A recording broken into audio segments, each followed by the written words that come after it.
पंजाब के राज्यपाल और केंद्र शासित प्रदेश चंडीगढ़ के प्रशासक श्री गुलाब चंद कटारिया ने आज पंजाब राजभवन के गुरु नानक सभागार में एक प्रेस कॉन्फ्रेंस को संबोधित करते हुए सरदार @150 एकता मार्च अभियान के शुभारंभ की घोषणा की। ये पहल भारत के लोक पुरुष सरदार वल्लभ भाई पटेल की 150वीं जयंती के उपलक्ष्य में आयोजित की जा रही है और राष्ट्र को एकजुट करने में उनकी महत्वपूर्ण भूमिका का स्मरण करती है। राज्यपाल ने पवित्रता, ज्ञान, नैतिक शक्ति के प्रतीक वाल्मीकि जयंती के पावन अवसर पर सभी को शुभकामनाएं दी और बताया कि डॉक्टर राजेंद्र प्रसाद ने इसी दिन चंडीगढ़ को राजधानी बनाने की घोषणा की थी। श्री कटारिया ने याद दिलाया कि सरदार वल्लभ भाई पटेल का सबसे बड़ा योगदान 560 से ज्यादा रियासतों को एक राष्ट्र में एकीकृत करना था, जिसके लिए अद्वितीय साहस, दूरदर्शिता और कूटनीति की आवश्यकता थी। उन्होंने कहा, रियासत को एक भारत में एकीकृत करना कोई आसान काम नहीं। उनके नेतृत्व ने एक भारत श्रेष्ठ भारत, सशक्त भारत के दृष्टिकोण को प्रेरित किया। उन्होंने आगे कहा कि सरदार पटेल की बुद्धिमत्ता और दृढ़ संकल्प ने घोर अनिश्चितता के दौर में भारत को एकता सुनिश्चित दी। राज्यपाल ने कहा, आज हमारे पास एक ऐसा भारत है जो उनकी दूरदर्शिता, कूटनीतिज्ञता के साथ एकजुट है। पटेल की विरासत पर विचार करते हुए श्री कटारिया ने कहा कि स्वतंत्रता भारत की यात्रा की शुरुआत मात्र थी, लेकिन पटेल के मिशन को समझना और उसे जारी रखना आज की पीढ़ी की जिम्मेदारी है। उन्होंने सरदार पटेल ने कल के भारत के लिए काम किया, अब ये सुनिश्चित करना हमारा कर्तव्य है कि उनकी दूरदर्शिता हम एक मजबूत, आत्मनिर्भर भारत की ओर ले जाती रही। अभियान के विवरण पर प्रकाश डालते हुए राज्यपाल ने बताया कि सरदार @150 एकता मार्च 6 अक्टूबर से 6 दिसंबर 2025 तक चलेगा, जिसमें युवाओं को एकता, देशभक्ति, राष्ट्र निर्माण के मूल्यों से जोड़ने के उद्देश्य से राष्ट्रीय गतिविधियों की एक श्रृंखला शामिल होगी। सबसे पहले तो आज वाल्मीकि जयंती पर और इस प्रेस वार्ता में राजभवन में आप सबका बहुत स्वागत है। मैं सोचता हूँ सरदार वल्लभ भाई पटेल का भारत की आज़ादी के बाद देशी रियासतों को एकीकरण करना बहुत ही कठिन काम था। उस समय कई छोटे बड़े राजाओं का अपना अपना राज्य था। तो आज़ादी के बाद देश के प्रधानमंत्री जी ने देशी रियासतों को एकीकरण का काम सरदार वल्लभ भाई पटेल के जिम्मे गृह मंत्री के नाते दिया। और मैं सोचता हूँ कि बहुत चतुराई के साथ अंग्रेज़ों ने हमको आज़ादी लौटाई जरूर थी, और इतने फोड़े उसमें पैदा किए थे कि जिन पर शायद भारत विजय प्राप्त कर पाएगा या आपस में लड़ पाएगा। आज़ादी के साथ ही उन्होंने सबको पूर्ण स्वतंत्रता दे दी कि जो भी रियासत स्वतंत्र रहना चाहे वो स्वतंत्र रहे। तो मैं सोचता हूँ कि इसको विलय करने के लिए जिस बुद्धिमानी से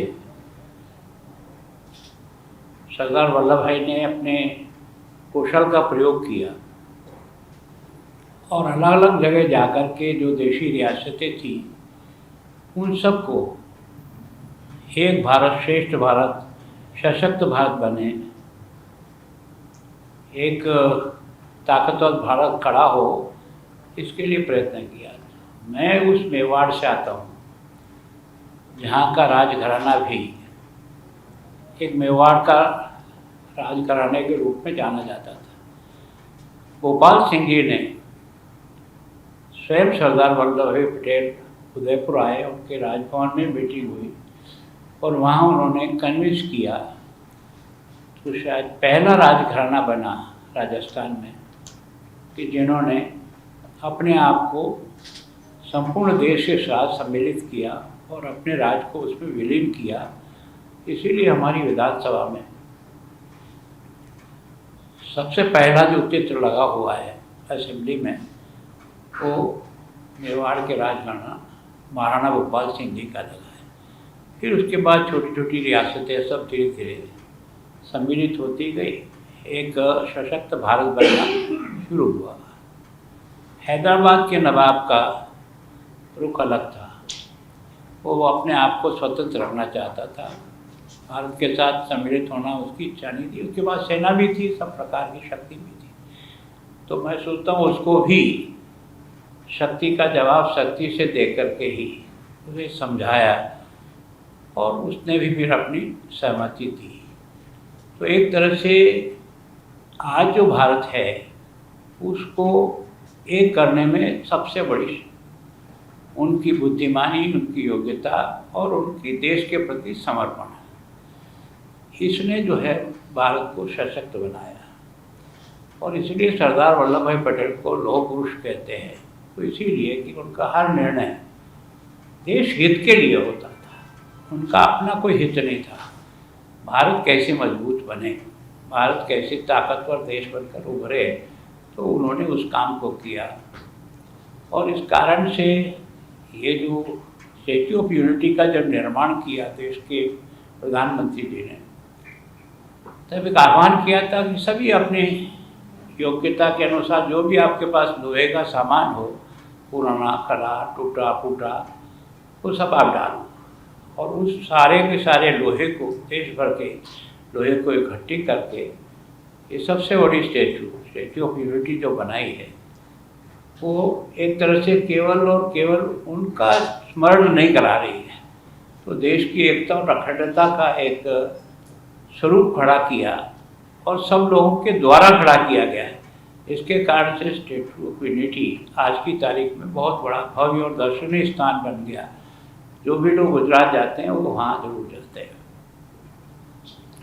तो इसको मनाने की दृष्टि से जो हमारा केंद्र का माननीय जी का जो विभाग है, युवा और खेल मंत्रालय, उन्होंने अब की बार इस कार्यक्रम को 150 वर्ष को इस तरह से बनाया कि सारे देश का नौजवान उनके किए हुए कामों को समझे और उसको विभिन्न तरीकों से अपने आप में प्रदर्शित करने का प्रयास करें। और इसलिए 6 तारीख से 6 अक्टूबर से लेकर के और 6 दिसंबर तक 2 महीने तक ये अभियान सभी राज्य अपने अपने यहाँ भी चलाएंगे।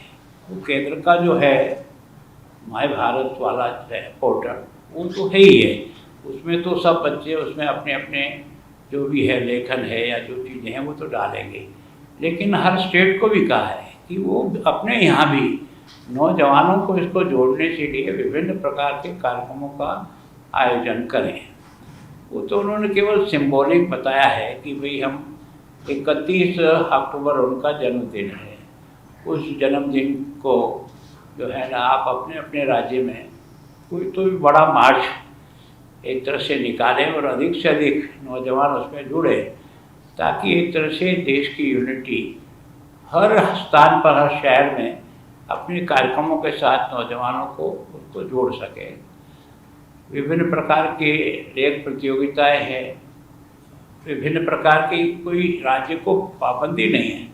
राज्य चाहे जैसी अपनी योजना के अनुसार जिसकी उनकी क्षमता है इस प्रकार के कार्यक्रम आयोजित करें कि जिसके कारण से नौजवानों को देश की आज़ादी के बाद की समस्याएं उनको एक करने में, और एज ए गृह मंत्री जो उनका जीवन रहा और जिस प्रकार का उनका काम रहा, उसको आने वाली पीढ़ी सीखे कि वास्तव में देश को ताकतवर बनाना है तो सबको मिलकर के ही साथ चलेंगे तो ताकतवर बनेगा।